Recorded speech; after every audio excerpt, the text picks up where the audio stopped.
আসসালামু আলাইকুম প্রিয় দর্শক, অন্য মঞ্চের আলাপ চাইতায় আপনাদের সকলকে আমন্ত্রণ জানাচ্ছি। শুনতে পাচ্ছি। ধন্যবাদ আপনাকে এবং শুভেচ্ছা দর্শকদের। বর্তমান যে প্রধানমন্ত্রী তাকে এ মাসের ১২ তারিখে চিঠিটি হস্তান্তর করা হয়েছে। সারা পৃথিবীর বলবো না, আমি ইউরোপ এবং ওয়েস্টার্ন ইউরোপ এবং আমেরিকার কথা বলতে পারি। তাদের অনেকের সাথেই আমার ব্যক্তিগতভাবে দেখা হয়েছে এবং আমরাই দেখা করতে গিয়েছি আসলে। বেসিক্যালি উদ্যোগটা আমাদের পক্ষ থেকে। তারা কয়েকটি কথা বলেছে কোনো একটি দলকে জোর করে নির্বাচনের বাইরে রেখে সেই নির্বাচনটি কখনোই গ্রহণযোগ্য হয় না। গণতান্ত্রিক দেশে এরা কখনোই সম্ভব নয়। সুতরাং যত দ্রুত সম্ভব তাদের ভাষায় ডেমোক্রেটিক পরিবেশ তৈরি করতে হবে। প্রত্যেককে রাজনৈতিক অধিকার, সামাজিক অধিকার এবং তাদের মানবিক অধিকার ফিরিয়ে দিতে হবে। আর দ্বিতীয় আরেকটি যে কথা হচ্ছে, তারা বাংলাদেশকে একটি ধর্মনিরপেক্ষ গণতান্ত্রিক দেশ হিসেবে দেখতে চায়। তারা জঙ্গিবাদের উত্থান চায় না। এবং আরেকটি ব্যাপার তারা যেটা জোর দিয়ে বলেছে, বিনা বিচারে মাসের পর মাস জনপ্রতিনিধি, রাজনীতিবিদ, পেশাজীবী যাকে ইচ্ছা জেলে নিয়ে জামিন হওয়া সত্ত্বেও ছাড়বেন না জেল গেট থেকে, আবার সোনার দেখাবেন প্রধান বিচারপতি সহ। এটা তারা মনে করে আইনের ব্যত্যয়। এবং আপনি যদি যে amnesty international, human rights watch সহ ৮টি পৃথিবীর মানবাধিকার সংস্থার চিঠি দেখে থাকেন, অবশ্যই এর পেছনে তথ্য সরবরাহ করা হয়েছে। সেই চিঠিগুলো যদি দেখে থাকেন দেখবেন স্পষ্টভাবে এই কথাগুলি লেখা আছে। এবং বর্তমান যে প্রধানমন্ত্রী তাকে এ মাসের ১২ তারিখে চিঠিটি হস্তান্তর করা হয়েছে। সুতরাং এমনকি inter parliamentary union secretary general আমাকে নিজে বলেছেন, যখন তার সাথে দেখা করেছি, তিনি বলেছেন যে বাংলাদেশে যাওয়ার জন্য, আইনগুলো দেখার জন্য, জেলখানা পরিদর্শনের জন্য এবং আইসিটি কোর্টে যাওয়ার জন্য আমরা ভিসা চেয়েছিলাম। আমাদেরকে ভিসা দেওয়া হয় নাই, মানাও করা হয়নি, চুপচাপ বসে রয়েছে। তবে তারা এই সরকারের কাছ থেকে নাকি রেসপন্স পেয়েছে, সেটুকু আমাদেরকে জানানো হয়েছে। এবং দেখি জেলের পরিস্থিতিতে তারা যদি যেতে পারে, যে দেখে, তাহলে তারা বুঝতে পারবে যে মিথ্যা মামলা, হয়তো ঘটনাটা সত্য কিন্তু জড়ানো হয়েছে মিথ্যাভাবে। সিরাজগঞ্জে 15 জন পুলিশ হত্যা হয়েছে, মামলা করা হয়েছে 4 জনের বিরুদ্ধে। তার 4 জনই আওয়ামী লীগের ওই থানার শীর্ষস্থানীয় নেতৃত্ব। এবং সভাপতি বাচ্চু ভাই 84 বছর বয়স, তাকে অ্যারেস্ট করে জেলখানায় নিয়ে গিয়েছিল বিনা চিকিৎসায়, মানসিক শারীরিক অত্যাচারে তাকে মৃত্যুবরণ করতে হয়েছে জেলখানার মধ্যে। অথচ 6000 হচ্ছে বেনামি আসামি, অর্থাৎ যাকে ইচ্ছা তাকে আপনি গ্রেপ্তার করতে পারেন। এইগুলোর প্রতি অবশ্যই বর্তমান সরকারকে নজর দিতে হবে, যদি তারা মনে করে তারা অনির্বাচিত অন্তর্বর্তীকালীন সরকার থেকে আলাদা। কথাটি হচ্ছে, আপনি হয়তো 2-4 জনের কথা বলছেন। পৃথিবীতে প্রভাবশালী দেশ বা ইউরোপের দেশ, আমেরিকার দেশগুলো কিন্তু অনেকগুলো।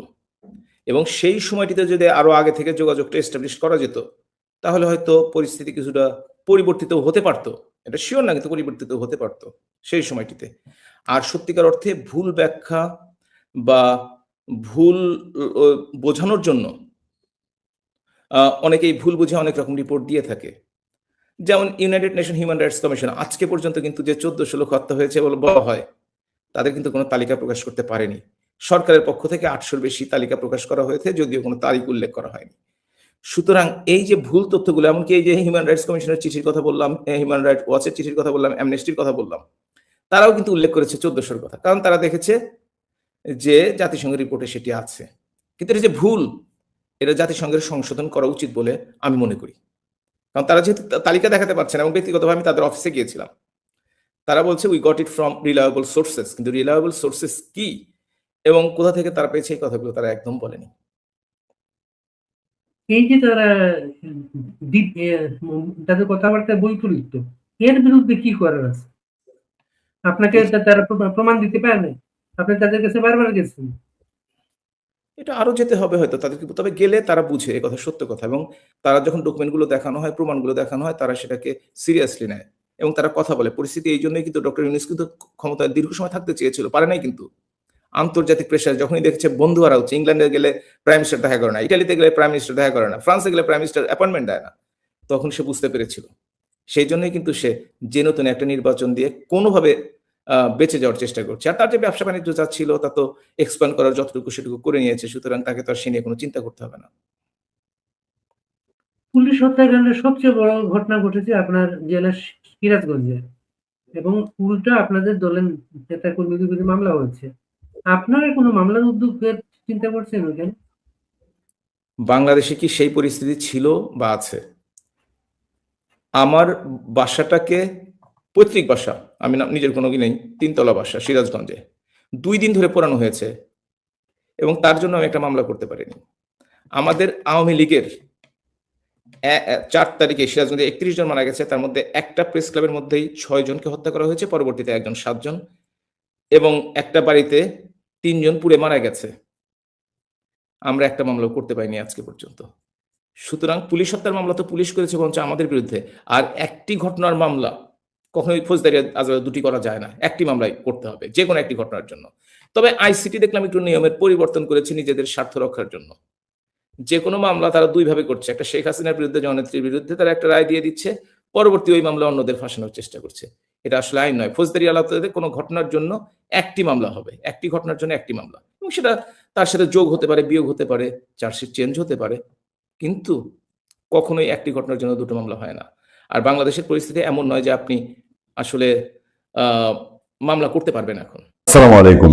শেখ হাসিনার উপরে জিদ, ক্ষোভ, রাগ, বিদ্বেষ সবকিছু থেকে তার এই বাবাটারে, একজন বাবা যিনি তার এই সন্তানদেরই, শেখ হাসিনা, তার পরিবার, তাদেরকে তার একজন পিতা হয়ে তার এতগুলো সন্তানরে তিনি একরকম মানে চোখ বন্ধ করে দেশের জন্য যে পিতা, একেবারে তার জীবনের 17টা বছর জেলে দিছে, সংসারে একরকম সংসারটা তো দায়িত্ব নিয়ে রাখছিলেন বেগম ফজিলাতুন্নেসা, এবং সন্তানদেরও তিনি লালন পালন করতেন। আর সেই সন্তানদের উপরে ক্ষোভ থেকে, জিত থেকে শেখ মুজিবুর রহমান তার বাড়িটারে তছনছ করে খায় ফেললো। পারে নাই শুধু টুঙ্গিপাড়ায় সেই মানব ঢাল, এমন ঢাল এই শয়তানের দলের ওইখানে হিম্মত হয় না। যদি সাহস পাইতো তাহলে টুঙ্গিপাড়ার নিশ্চয়ই ওই এদের এত প্রমাণ দিছে, যেহেতু নুরাল পাগলার দেহাবশেষ তুলতে পারছে, ওইটা পুরাই দিতে পারছে। আমার ধারণা যে বঙ্গবন্ধুর যদি কোনো অস্তিত্ব থেকে থাকতো, এগুলো এরা কি করতো যদি এদের সুযোগ থাকতো, আমি ওই অত দূর পর্যন্ত ভাবতে পারি না।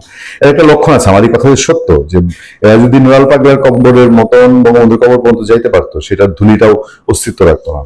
একটা নিদর্শন দেয় আপনাদেরকে, এই বঙ্গবন্ধু প্রেমীরাই এখনো তো তারা এই জেল ভরতে ভরতে ভরতে ভরতে একেবারে বঙ্গবন্ধু প্রেমীতে জেল ভরে ফেলছে। ইউনুস, আমি মূলত ইউনুসের কথা বলতে স্যার, এই সময় এসে এটা কিছুটা এখন কন্টিনিউটি শুরু ধরে রাখা হয়েছে। তো জেলে ভরার পরেও এখনো কিছু তাদের এই বঙ্গবন্ধু প্রেমী আছে, যেগুলো খাস প্রেমী। বঙ্গবন্ধুর জন্মদিন ছিল, আপনারা জানেন যে 17 মার্চ তার জন্মদিন।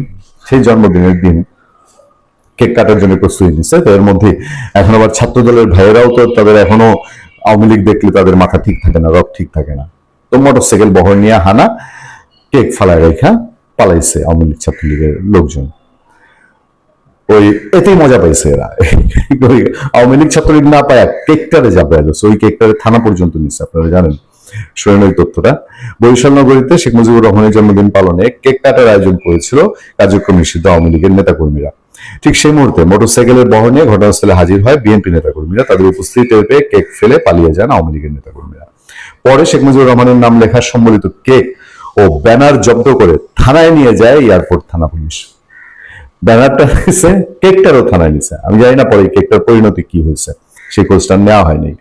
মঙ্গলবার 17 মার্চ রাত 9টার দিকে বরিশাল নগরীর